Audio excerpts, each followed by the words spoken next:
My name is Diederik Arendonk. I'm the coordinator of the European Forum for Primary Care. And we are organizing on a regular basis webinars on different subjects related to primary care. This is one of them, but this is more on a general aspect, because we have, let's say, a mutual agreement with Primary Healthcare Research and Development, the journal, and their publisher, to strengthen each other, to make sure that our publications are published in the journal Primary Healthcare Research and Development, and that also our members have profit for being easily accepted for a publication in the journal. So that's a mutual interest. We have now today the two main editors of the journal, or at least former and present, and they would like to give some more guidance on how to present, how to publish your publications in the journal. These are Mehmet Akman, current executive board member of the EFPC, and already long-lasting EFPC member, so very experienced, and he is working from out of Turkey, Marmara University, and a professor in primary healthcare there. And then we have Sally Kendall, former president of the EFPC, so also very experienced in what EFPC can provide and so on. And she has been for a long time editor of the journal, and could also give a lot of guidance to this to the publication options. Sally, may I give you the floor first? Maybe present yourself a little bit more in detail, and then continuing on your presentation. Thanks. Thank you very much, Diederik, and good morning, everyone from the United Kingdom. So yes, I'm Sally Kendall. As Diederik said, I was formerly the chair of EFPC, but for even longer than that, I have been the co-editor-in-chief of Primary Healthcare Research and Development.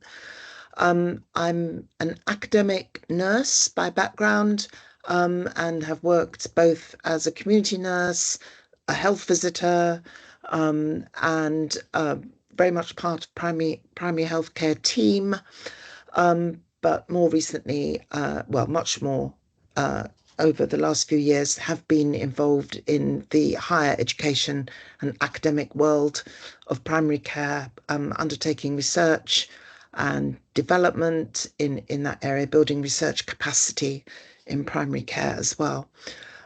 So it's a great pleasure to be here with Mehmet, who will introduce himself in a moment, to talk to you about Primary Healthcare Research and Development, the journal of EFPC. So before I share my screen, Mehmet, do you want to just say something about yourself? Yeah, thank you very much, Sally. As Diederik mentioned, I'm an academic GP working in Turkey. At the same time, I'm the chair of Wonka Working Party on Research, and I have been editor of the national journals in the past, and I've been for a while the associate editor of Primary Healthcare Research and Development, and recently, in a few years now, I'm co-editor-in-chief together with Sally in Primary Healthcare Research and Development. Thank you. Okay, thank you, Mehmet. So I'm now going to attempt to share my screen. I hope this works.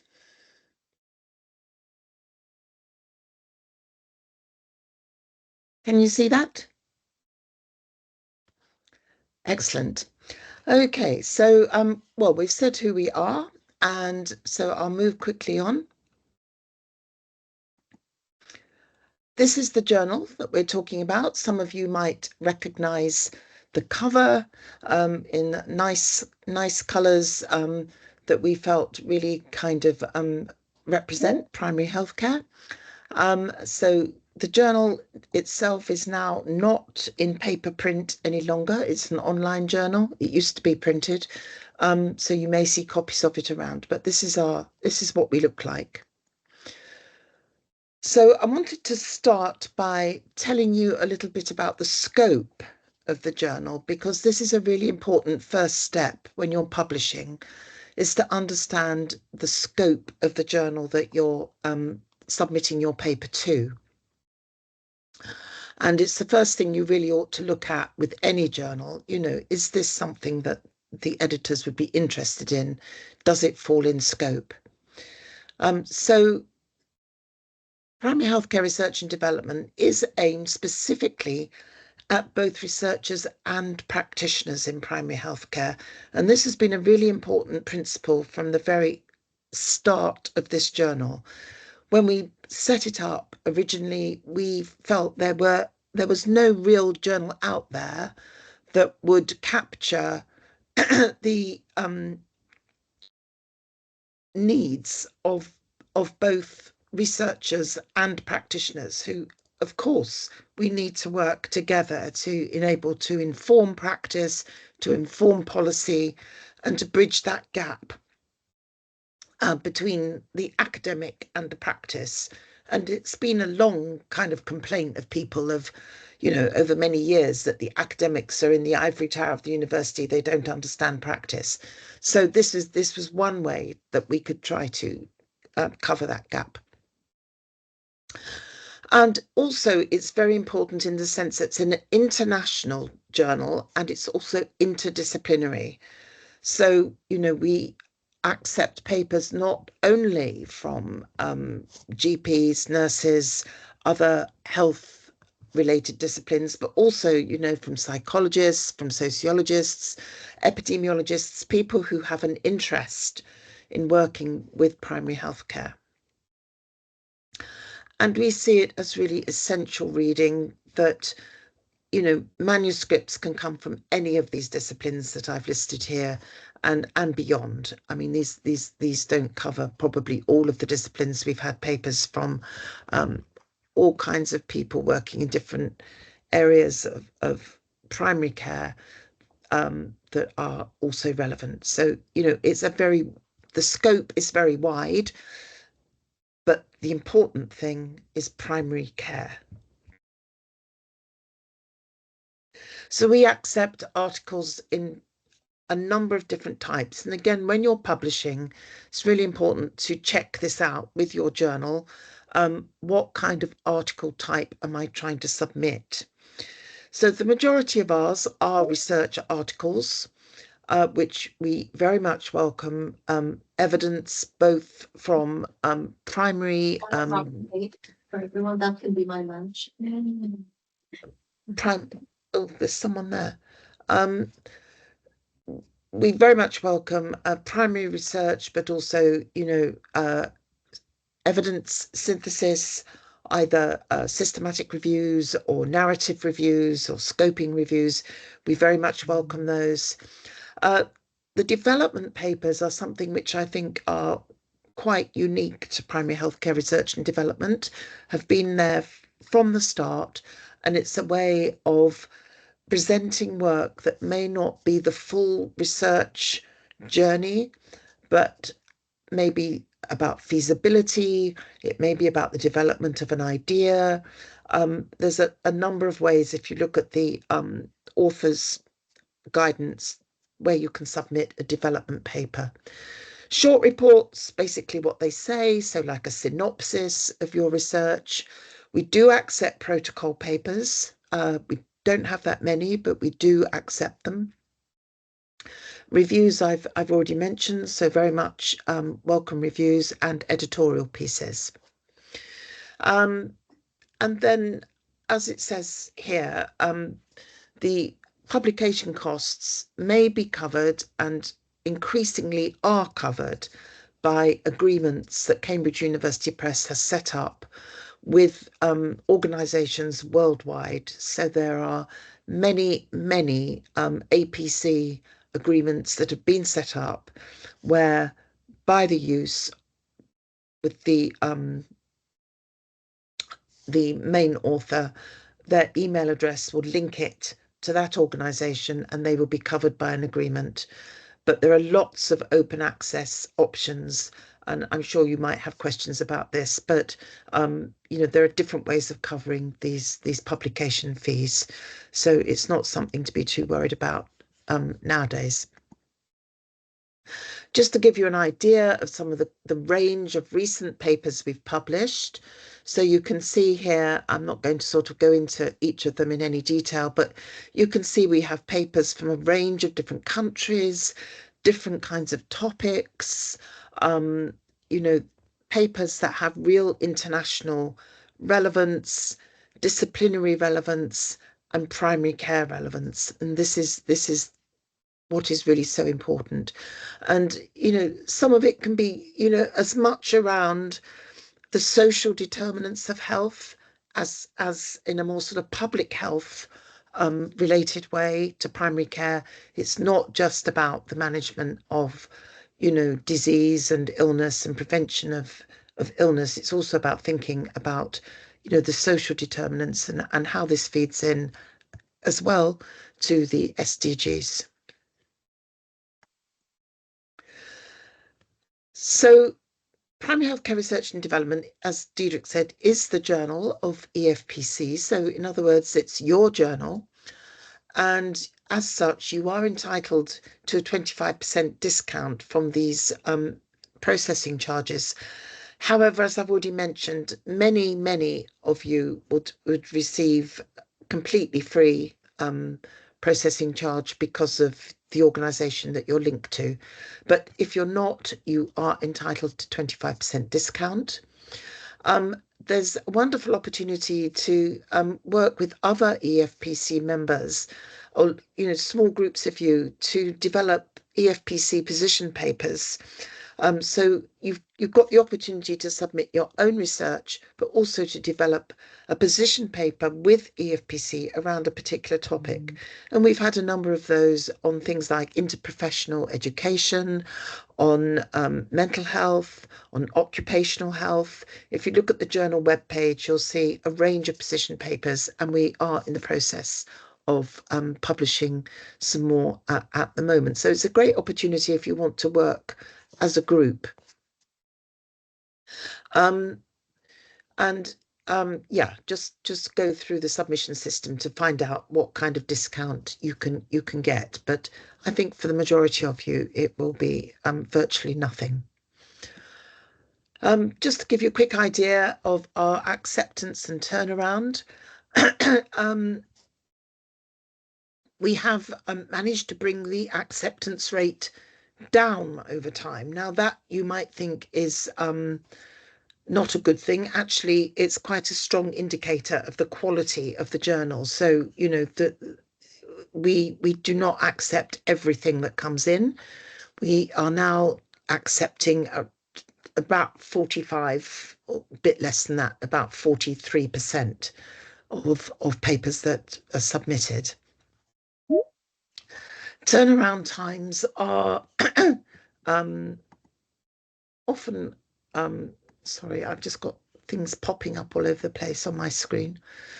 So turnaround times, we are constantly trying to bring down. You can see we had a dip in 2020 during COVID, which was fantastic, but it was largely because, you know, people were prepared to review papers and things much more quickly whilst they were in lockdown.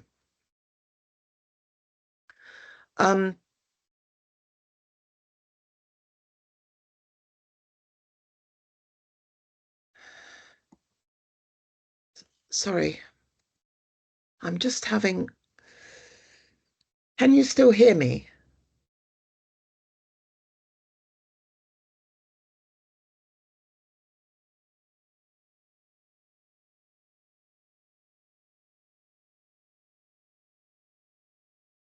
Can everyone still hear me? Can you just put your hand up? Yes, okay. yes. Goes well. Sorry, I thought I'd lost you for a moment. So yes, usage and impact factor. So every journal tries to achieve a strong impact factor, and this is based on the number of citations that each paper receives over time. So every impact factor is usually about 2 years, is reflective of about 2 years of data.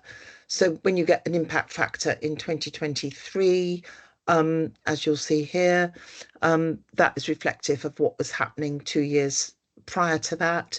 So the next impact factor will be released in 2025, so this summer. So we'll get a new impact factor. So you can see from this, we're up to about just over just under 1.5 at the moment, and we hope that we will move much more towards 2 over the next impact factor data collection period. So it's important for journals and for publishers.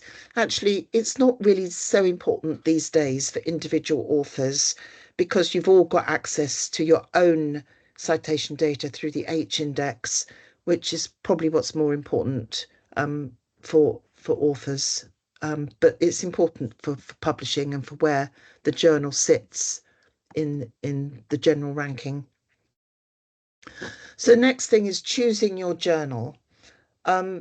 So the other, apart from having an impact factor, the important thing is that your journal is actually indexed with various databases, because what you want is for your keywords, your abstract, your title to be picked up by the various indexing services, such as Medline, so that all of that data can be collated and easily found by anyone who's wanting to search for an article in your field. So you need to look at the front of the journal or on the website of the journal to see which index services are being used. We use about 5 or 6, I think. Definitely Medline, but also a number of others which will bring that data together.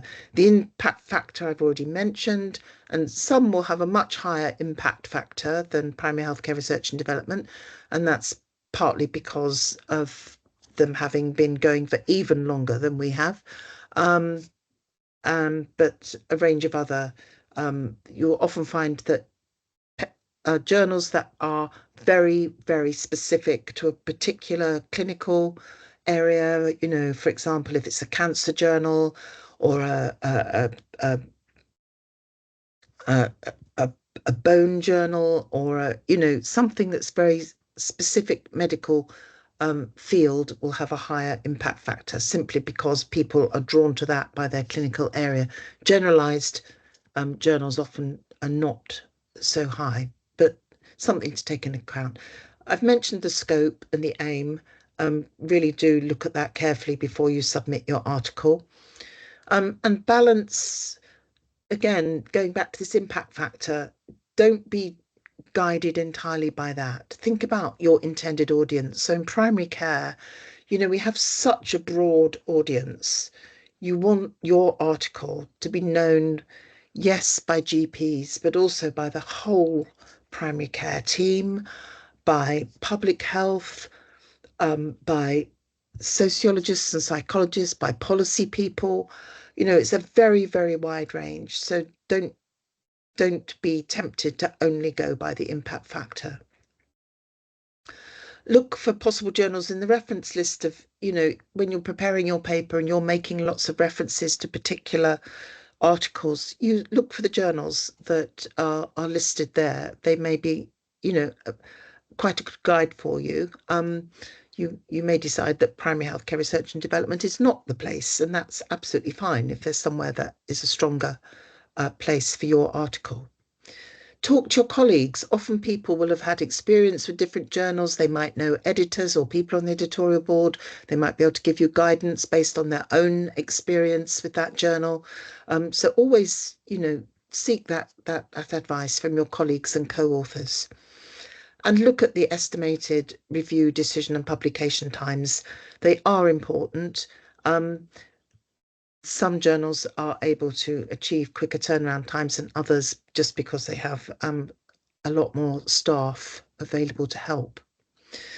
Acceptance rates, as you see here, they do vary hugely. It's something important to look at, and you'll see the New England Journal of Medicine has a 5% acceptance rate. So 95% of their papers submitted are rejected. Now, obviously, that gives you a clue to the quality of that journal, but it also can be very, very demotivating, especially to junior researchers, people who are trying to get themselves established with their disseminating their research. So often, in the world of primary care, it's, depending on what stage you're at in your research journey. But primary healthcare research and development, I mentioned earlier, we have an acceptance rate of around about 45%. So you have a better chance of being accepted for a broader audience. And, we really encourage that submission, particularly from people who are in their sort of more early career research journey, because you have that stronger chance.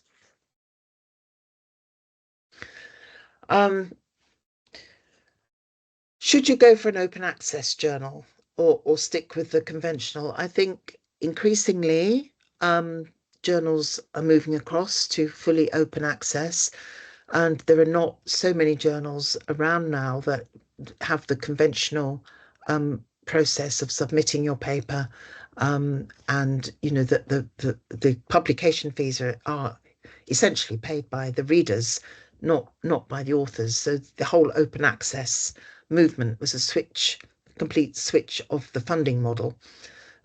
So universities and readers are much less likely now to pay by subscription. You do see pay per view charges still around. The majority are moving over to open access, which makes it much better for you as the author, because it means that the people that you want to read it can access it completely free of charge, can download it, can use it for teaching, can use it for their own reading, and it's available at the click of a button. But these charges, as I mentioned earlier, are now to start with, when this first came through, the APC charges were huge. People had to have it as part of their research grants, or had to, beg for those charges from their university. This is now changing, and there are thousands of global agreements that primary healthcare research and development has, particularly with low and middle income countries, but also throughout the UK, United States, there are lots of agreements. And some journals are hybrid, so they do a bit of both. But really look at those open access options when you're choosing your journal, because you will find that, the payment is much less than you thought. Be very careful of these, what we call predatory journals. I'm sure you've all had these emails. I get them every day. Please publish in our journal. It's free of charge. You can do this. It's rapid open access, rapid turnaround time. You will find that in the end, it's not free, that in the end, you are expected to pay in some way or another. There's very often very poor peer review. The journal may not be indexed, and it's just not a reputable place to publish. So just be really wary when you get these very enticing invitations. Check out the email address, check out the journal itself. Don't be tempted. Really think carefully before you go for any of these. They're coming through increasingly, and I'm beginning to wonder whether some of them are even AI generated somewhere and have no status at all for publishing. So just be careful. So I'm going to hand over to Mehmet now, who's going to say a bit more about actually writing your article. Thank you, Mehmet. Thank you very much, Sally, for this. Now, we choose our journal, and we are writing our papers. So actually, I have seen more and more researchers are now really before writing decide which journal to submit. This is an advantage actually. Then you can just look at the instructions of the authors. So you can, from the beginning, format your article according to that journal. So in each journal, there is an instruction for authors, and it tells you the font size accepted, the language, either, if it is in English, it could be UK or US, line spaces, and what kind of headings they use, and the subheadings, and also especially the reference style. So, because the most of the journals have different reference styles, so even when you are changing one to other, you can have sometimes problems. So if you check carefully about these instructions, then it will save you time. Because otherwise you go in and then first the format of your article is checked and it is sent back to you to correct it most of the time, and then it comes to be evaluated for peer review. So it is always better to do it in the beginning. Next slide, please. And if you need more guidance in writing, well, you can do, when you are doing your literature search, probably you find an article, sorry, which is very close to your article in terms of the aim and in terms of the, research type. So then you can take this as an example, but do not copy paste. Then it will be a plagiarism, but you can use it as an example. So as a, structure or a framework for your article. And also you can check these useful links. One is from the International Committee of Medical Journal Editors. So you see their website here, so you can have some recommendations from them. And also now there's a relatively new is the Author Aid.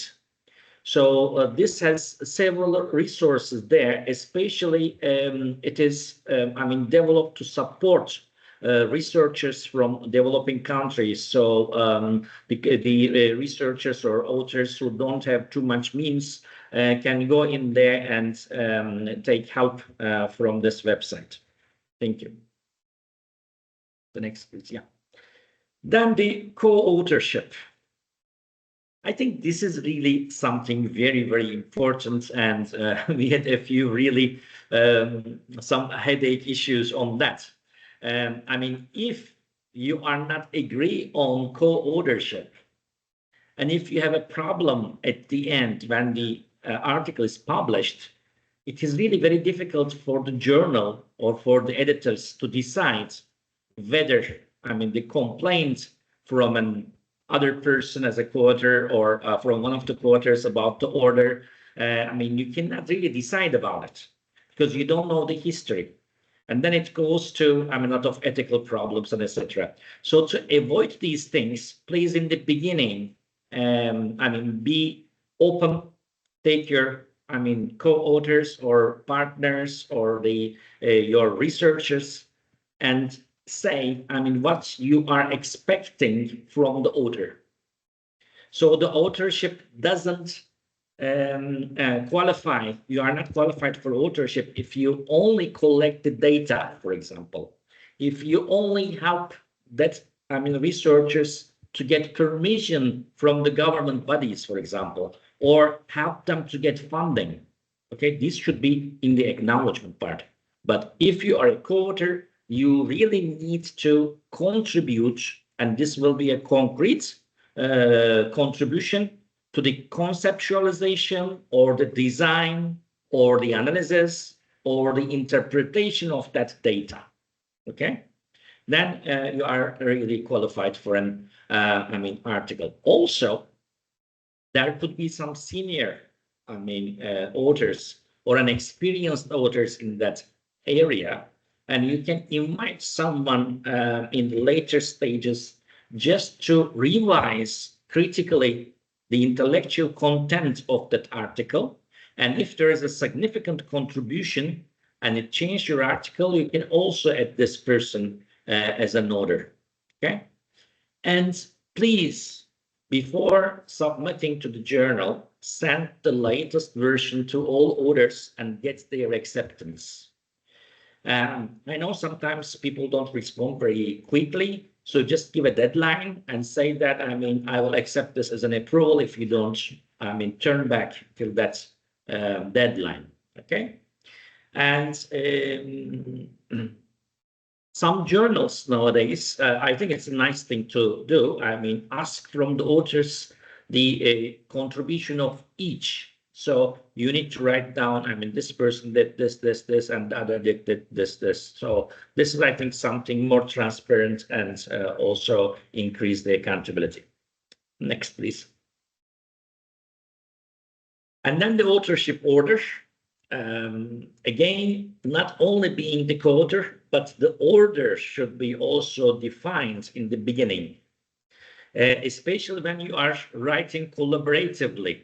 I mean, it could be difficult at the end to decide who will be the first author, but if you say that this one is the first author, and then you let this person, I mean, to draft the manuscript with the help of others, so that will be the leading person. So the leading person who has the most input in that research, especially the person who has might be the initial idea and write the manuscript, or who had really worked in all stages more than everyone, this could be the first author.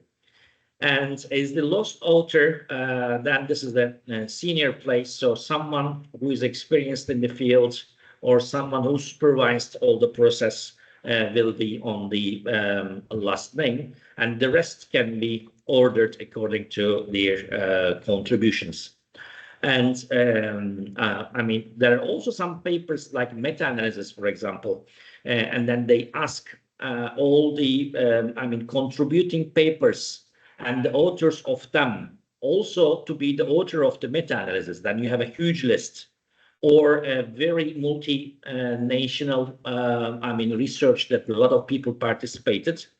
Then again, the first and the last could be decided, but the rest can just be put in the alphabetic order, you know. So, I mean, this you can also see sometimes. Okay, next. Then the title. The title should be informative and should clearly summarize your work. So if I can get the research question and your main methodology from your title, I think this is a very informative, I mean, title. And sometimes we just let everything clear and we don't have the title. And when we are submitting the journal, oh, title, now I'm writing that. Well, I mean, title needs much more, I mean, thinking, because this is the main sentence. I mean, your article will be searched and will be found in the I mean, search engines like PubMed and Embase and the others. So please give time for your title. So the title should be informative, and if possible afterwards, it could be a little bit sexy. Okay, so it could be bring some attention to the reader, just create some appetite to the reader to read it further. And then the authors should be I mean, listed with their degrees and affiliations, and also the contact details of the corresponding author. Next, please. And the second very important thing when you are trying to write a manuscript is the abstract. Because, you know, if I catch your article from the title and I find it interesting, the second thing I will do is I will read the abstract and decide to read the whole text or not. So most of the time it is the case that, I mean, most people will read only your abstract and they won't be interested anymore and won't read the rest. So this is a very crucial part of your, I mean, work.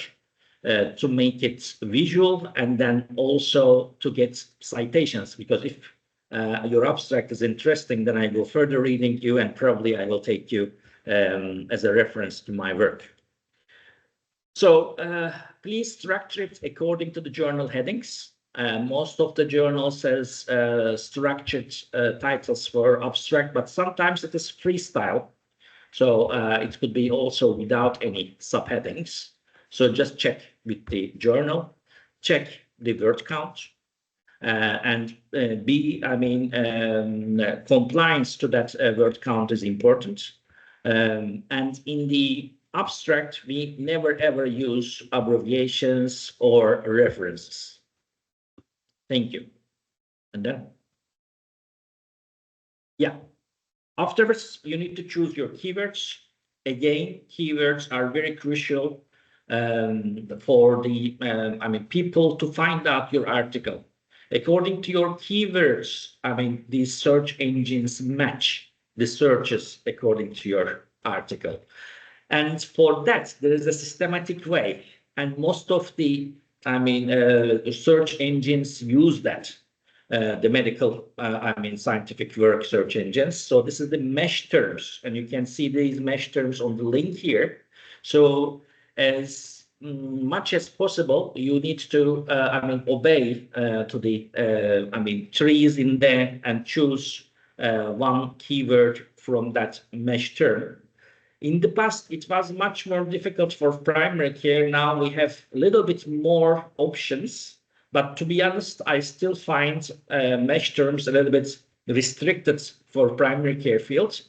But however, this is the only thing we have now. So as long as you can keep up with that, that will be easier in the search. Your paper will come up. Thank you. Next, please. And then the main text. Here again, you need to check the instructions and use the journal headings. There should be a logical flow. Okay, so again, for this main text, there are articles came to our journal that I think they have done something good, but they just cannot really describe it, or they describe it in a not in a nice logical flow. You see something and then suddenly it changed to something else. Okay, so very abrupt changes. And also, the sections like introduction or background or methodology or the results or the discussion, there are specific content for each of them. So for the background, we just know what is known in the literature. For methods, you will just tell about your research methodology. For results, only your study results, no comparison, okay? And then in discussion is the part where you will compare your results with literature and comment on your results. If you do a discussion in the introduction or if in the results section, then, this is not a good thing to do, and it's it makes a little bit untidy your work and makes confusions on the readers as well. So scientifically we expect that, and we would like our authors obey these rules. Thank you. Next one, please. And the references, so you will again check the journal and use the reference style of the journal. But if, your submission is not successful and you decide to submit to another journal, it is taking a lot of time to correct each reference, by hand, one by one. So nowadays, in the past we don't have them, but nowadays we have several, programs to use for the references. So use a bibliography software, could be Mendeley, cross-reference, and notes, and then you can easily change your style with one click. And also it helps you when you are writing the your article. So you know that when you are writing the article, you change the order of the references several times. and then it could be a really time-consuming and conflicting job, complex job. So therefore, it is better to use it from the beginning and then write through your article using software. Next, please. And then the acknowledgements. Okay, so the participants in the study who give the data to you, the patients, the doctors, or whoever, colleagues who have assisted you, who said that, oh, okay, I will collect a few cases or a few interviews I will do from my, outpatient clinic. So helps you to get more data, actually. And then the funders who, send some cents on your work. So these people or institutions or bodies can be acknowledged. Some journals require written permission to name these colleagues. So some are just, okay with your declaration in the acknowledgement part. So please, if you don't think that someone is, contributed enough to be an author, but already helped you to complete your job, then this is the place where you can refer this person. Next, please. When you finish, it is mostly good not to submit your article immediately when you finish it. What I do personally is at least I let one night to sleep on the article. So just sleep on it and next morning read it again. Does it mean the same like yesterday? And most of the time you make some slight changes, okay? When it is all sounds the same, then it is okay from your side. But you are the one who knows the job very well, so you understand everything. Then please go and ask a colleague to read it. Is it also understandable for a third person, from a person who is not being in the work? Then another thing is, if you are not a native speaker like me, then it is very normal. You can have some language issues. So it would be good as a last step before submitting and make your work read by a native speaker. It's not necessary always to be an academic or scientific person. Just for the English language, if you can trust someone, please do that. And this will also help you a lot. So another issue we sometimes encounter is this English barrier. So, everything is written very nicely, but it is very difficult to understand from the paper. So, so to avoid that, please check it also for English. Okay, thank you.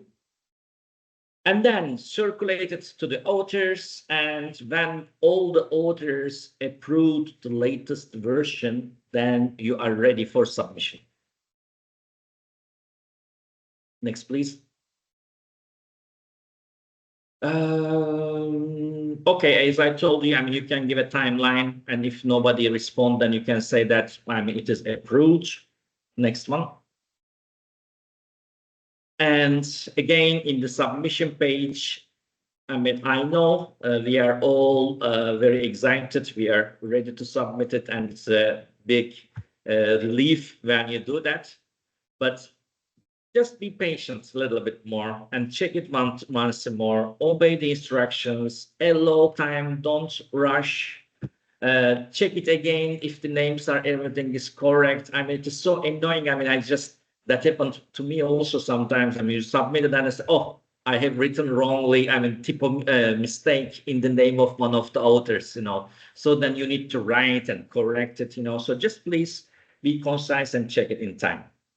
Sometimes you need to send the tables and the figures separately, and all the additional documents you need to submit is written there.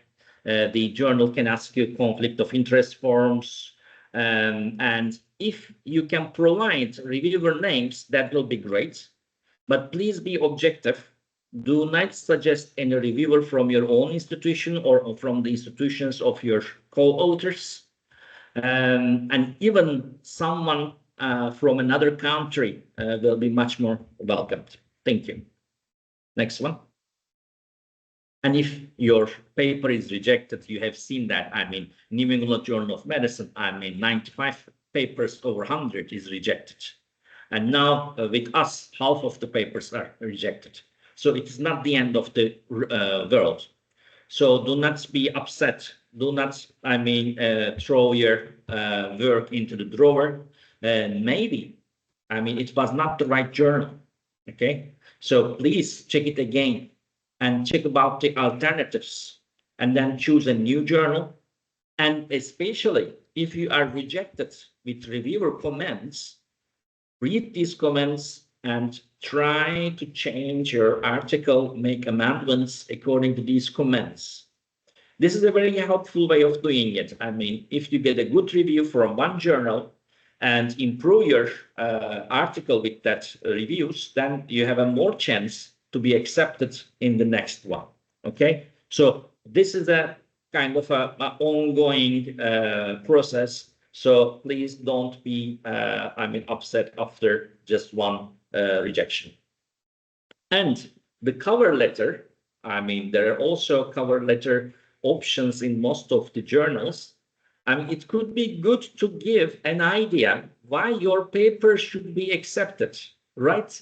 Just one sentence there about the importance of your paper. So this will be, guide the editor-in-chief. Because like Sally and me, we are reading all the papers coming in, and we decide quickly, and shall we take this insight? I mean, is it in our scope or not?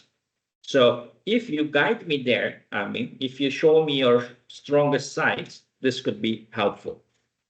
Next one, please. And yeah, in 2 minutes, I will finish the reporting guidelines for the scientific method. So when you are writing your article, next one, please, there are specific, guidelines. As you see here, the Equator Network has a lot of guidelines for all kind of research. For example, randomized trials, we know the CONSEARCH. For case reports, we have the CARE.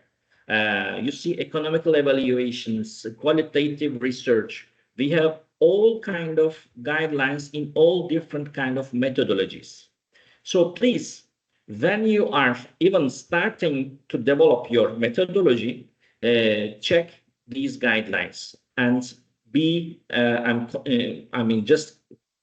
a compliance with these guidelines, because all journals nowadays refer to these guidelines and expect you to have a compliance with them. Okay, but however, are any of them are specific for primary care? No, not really. But we have something now which is more specific to primary care. Can you just next slide, please? The CRISP guidelines. So this is a new guideline that helps actually the primary care researchers. Okay, so especially when you are doing the primary care research, you can use CRISP guidelines. So this is a consensus reporting items for studies in primary care. It says here we will be publishing an editorial soon in our journal, but we have published it now because this is coming from September actually. So you can also check now primary healthcare research and development. We ask now our authors to read this CRISP guidelines and just follow them. Next, please. So we will have in the last slide, you see the reporting items of the CRISP. So I will not go in deep, but this guideline more helps me as an editor. If you are in compliance with this guideline, it means that your research is in the scope. When I look at it, it all tells you, how your research is related to primary care, and it helps you to make your work. Make a connection with primary care practice with your work. So if you go through, I'm sure that you can improve your paper. Thank you very much. I think this was the last. So we really would like to invite you to submit your papers to primary healthcare research and development. especially for the EFPC members. I mean, there is an icon there. If you're an EFPC member, I mean, immediately I see that this paper is coming from a member. So, I mean, since we are the official journal, this as a connection, so we handled them with care as well. So please, I mean, any of these here as an EFPC position paper or just an original article or a review, please do that. More, I mean, publishing, a high quality publishing needs peer review. I won't go in details about, I mean, the pros and cons of the system, but this is what we have now. And what we are struggling most is the reviewers. Please help us being a reviewer to this journal, and also consider joining to the editorial board, even to become an associate editor. Please contact us. Thank you. Thank you, Mehmet. Thank you, Sally. Thank you for the invitations. I think that's pretty clear, and I hope many of you will respond to this. We have some minutes for questions. So I haven't seen any in the chat right now. So maybe we are a small group. Raise your hand if you have specific questions on issues you want to clarify. Yes, there is from Salia. Open your microphone and ask your question. Go ahead. Thank you. Thank you both for your presentation. I have a question to Sally. I would like to hear more about position papers, actually. If I'm not mistaken, you said that it's a way to work with partners and also with EFPC members. So can you explain more about it, please? Thank you. Yes, thank you, Salia. And, you know, I think probably EFPC executive members can support this as well. But the idea is that people who are working around a topic that's of sort of wider national, international interest.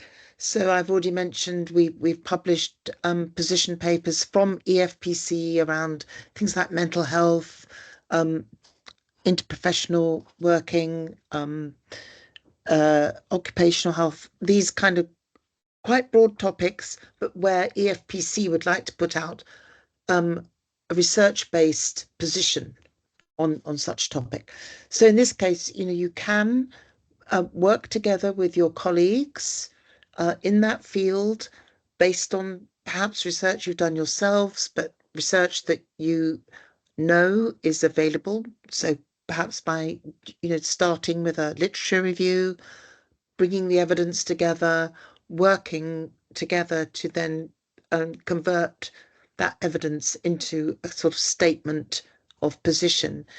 Now, because it's an EFPC position paper, you work very closely with the EFPC executive to ensure that this is something that EFPC would welcome and would want to put out. So the best thing to do is to start by contacting the executive to see whether this is something that would be of interest. So it works for EFPC and it works for the journal. They often attract quite a number of citations, and it's an important way of disseminating EFPC positions. Diederik, I don't know if you want to add anything further to that. Well, I've got already a question to you, Salia. To which organization or research institute you are connected with? Me? No, Salia. Marmara University. Sorry? Marmara University. Aha. I'm one of the colleagues of Mehmet Akman. Yeah. So that works fine. So if you, under that umbrella, you are interested in a certain specific topic where you think it's interesting to put a position into the wider audience, yes, come up with that idea, and we will discuss that, as Sally said, in the executive board, and say, well, we give you the go ahead, and then you go ahead. In a position paper, it is included that you discuss it with our members. So it will be part of the conference, in a workshop, or other webinars, etc., etc. So that's a bit. It's not so much a pure scientific paper, as well as it brings together different positions from the members into a certain subject. Oh, thank you. I very would love to discuss with you and your team. Thank you so much. Great. Cynthia, you have also a question. Please join us. Oh yeah, and Sadia, I've put a link into the chat where you can find the different position papers at the Primary Healthcare Research and Development website. Yeah. Okay, appreciate it. Thank you. Cynthia. Yes, thank you so much for the opportunity. This was very insightful, and of course, as a PhD fellow, I think I feel more equipped with what was shared through this session. But I was wondering if one is interested in becoming or joining as an editor or a member, what are the requirements? Or how do I go around it? Since I'm actually not a student of the University of Cambridge.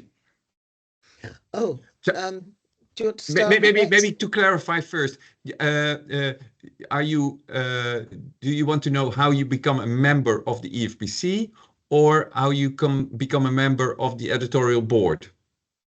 A member of the EPC. Yeah. Okay. Yes. Then I think I should respond first. Okay. The Cambridge University, as far as I know, is not yet a member as an institute. Okay. So that would be your next step. Asking your colleagues, and in particular your seniors, if it would be interesting for your department to become an institutional member. I think that's it does not cost a lot of money. It's something like 414 euros a year, and it provides the department the opportunity to have lower fees to our conferences, to take part in the webinars, to take part in the working groups, being part of searching position papers, find other members on similar subjects, but also related to the journal, to have better publishing opportunities, lower fees, and so on. I can continue. I can provide you some more information, written information, which you can then share with your colleagues and your seniors. So that would be the best. If your department is not willing to join, you can still become an individual member, but then you pay the cost yourself, of course, and that's a bit that would not be the best thing to do as a PhD, I think. So that's I think your next options. We will have our next conference in Vienna on the 7th till the 9th of September. That could be also a way that you say, well, I submit an abstract for the conference based on my primary care research, and see what's the network is, what the association is, and then take the next steps. Have you seen the information about our next conference? Not yet. Not yet. Shall I share that also in the chat? In the meantime, did I answer your question? Yeah. Thank you. Yes. Okay, that's great. I see another question of Richard Powell. Can you read it yourself, maybe, Mehmet or Sally, and answer this question? Then I will put the Vienna conference in the chat. Let me answer first, then Sally can add, because I read the question actually. So it's a very good question about peer review system. And I know that, I mean, as a reviewer, the time is very precious and we don't have too much time. And you are very right to say that, I mean, some reviews are really not satisfactory. So there is like some disadvantages of the system.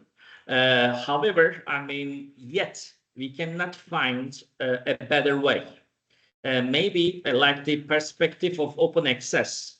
So how it changed, it will change in near future, but now we need to deal with the system. And here, maybe what you can do is when you are willing to be a reviewer for a journal, or when you submit something, you know, we see you as a potential reviewer, please indicate the area for your expertise very specifically.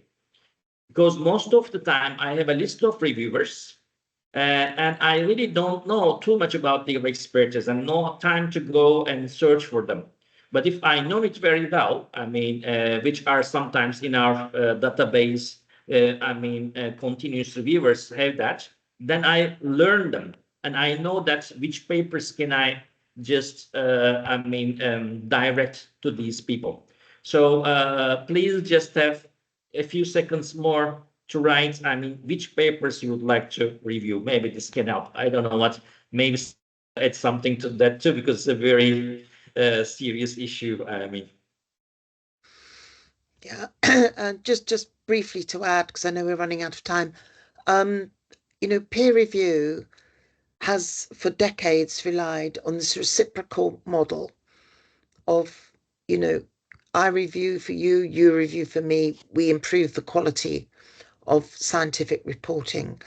Unfortunately, I think that reciprocation model is starting to fail, and we need to find a better way to incentivize and support people to undertake peer review, because what's happened is there's absolute proliferation of journals because of open access, because of online access.